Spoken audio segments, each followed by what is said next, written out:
Olá, meus amigos, tudo bom? Que alegria estar com vocês aí nesse estudo da lição de jovens.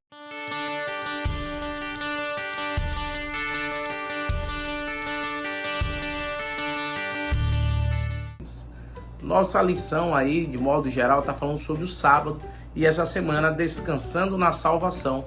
O nosso verso principal é Deuteronômio capítulo 5, de 12 a 15, onde ali faz a repetição do sábado, né? Igual como está em Êxodo capítulo 20, o quarto mandamento, só que acrescenta que desde quando Deus libertou o povo ali do Egito, né? Então alguns até confundem quando usa esse termo como se fosse só para Israel, e Deus colocou os mandamentos para ajudá-lo em sua caminhada, porque eles passaram muito tempo como escravos. Mas quando se olha lá em Gênesis, a gente vê que o sábado foi estabelecido e também a lei, né? Não só o sábado, eu aprendi também que a lei, antes mesmo de existir o povo de Israel. Então você vê que eles tinham uma noção de assassinato, Caim e Abel. Caim sabia que havia feito errado. Então, meus queridos, a lei, ela é perpétua, né? Ela não é só para um momento. Mas a lição dessa semana vai trabalhar, essa lição dessa semana e semana que vem, aspectos importantes da salvação. Por exemplo, não é que seja uma sequência. A gente às vezes ouve falar muito isso. Justificação, santificação e glorificação. Eu tenho vários versos que eu vou até falar durante a semana, que você vê que a santificação começa junto com a justificação. Então não tome a justificação e a santificação como um processo separado do outro.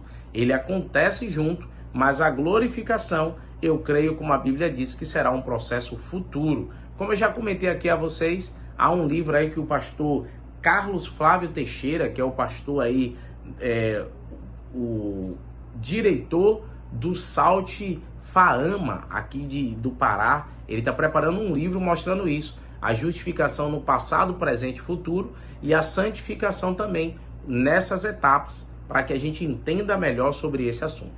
Porém, a lição dessa semana vai trabalhar sobre justificação e santificação, e a semana que vem, porque a gente precisa entender esse aspecto. Porque parece que quando a gente fala da lei, a gente está colocando de lado o que Cristo fez por nós. E não é bem assim. Os dois estão entrelaçados, porém a gente sabe que só quem nos salva é Cristo. Mas não significa com isso que a lei foi abolida e tem que ser desprezada. Até a charge do sábado mostra o quê? O jovem é batizado, a perspectiva é o quê? Que vai ser justificado, santificado e logo glorificado. Mas a caminhada não é tão fácil assim. As lutas são grandes, mas a expectativa de Deus é que a gente permita que Ele continue a boa obra que Ele começou na nossa vida. Então o processo existe, mas não assim sequencial, né? E até a lição do domingo fala, né, em termos teológicos, que há esses três fases, né? Mas que não é, eu não creio, em uma fase uma atrás da outra. E já acrescentando alguns textos para você ver isso, um dos melhores para mim é 1 Coríntios 6, versículo 11, onde ele fala que nós somos lavados, santificados e justificados em Cristo. Então ele já fala logo do processo, os dois juntos.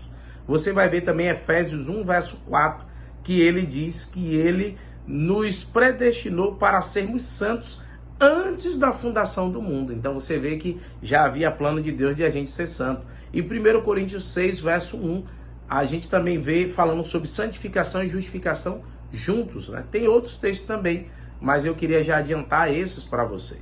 E aí, o que seria a justificação? O livro de Romanos é o melhor livro para falar sobre a justificação pela fé. A gente é justificado em Cristo. Romanos 6 mostra que nós não temos mérito para a nossa salvação. Os méritos é de quem? É de Cristo Jesus. É Ele quem nos justifica. Agora nossos pecados são perdoados em Cristo. Deus nos considera justos em Jesus. E aí em Romanos 6, 1 e 2, depois da experiência da conversão, vem uma nova vida de acordo com a vontade de Deus. Então você vê que logo quando você conhece a Cristo, aquele que o aceita verdadeiramente, ele quer mudar de vida. Há um desejo de mudar, de ser transformado. Então isso é o quê? é deixando a obra de santificação acontecer. Eu, quando olho para Cristo, vejo todo motivo para me salvar. E quando olho para mim, não vejo mérito nenhum em mim. Eu começo agora a reconhecer que sou pecador e eu preciso mudar a minha vida. Então, o processo de santificação é eu deixando as coisas do mundo e começando a fazer as coisas de Deus, que agrada a Deus. O cristão que a Bíblia chama de santo, separado por Deus, seria isso a palavra santo, né? Santificação, está passando pelo processo da santificação. Não conhece todos os pecados, mas agora ele começa a perceber que é pecador e quer mudar essa sua condição de vida. E aí quando a gente olha para Provérbios 4,18, diz que mas a vereda dos justos são como luz do alvorecer, que vai brilhando mais e mais até ser dia o quê? Claro, isso tem a ver tudo com o processo de santificação, porque a gente vai sendo transformado pela contemplação de Cristo. E cada vez mais a gente vai brilhando, sendo transformado pelo poder dele. É assim que Deus opera em nós. Sua graça justificadora para nos cobrir e santificar.